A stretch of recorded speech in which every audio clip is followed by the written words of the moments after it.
You ask Tiger to solve. This deals with linear equations with one unknown. The final result is x equals -11/8. Let's solve it step by step.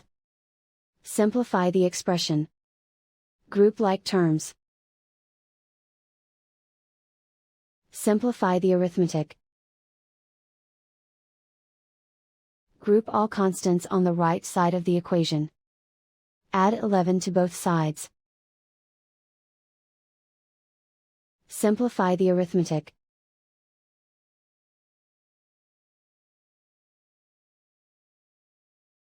Isolate the x. Divide both sides by -8.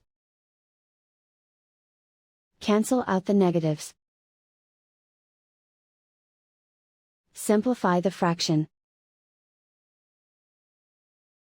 Move the negative sign from the denominator to the numerator. And so the final result is x equals -11/8.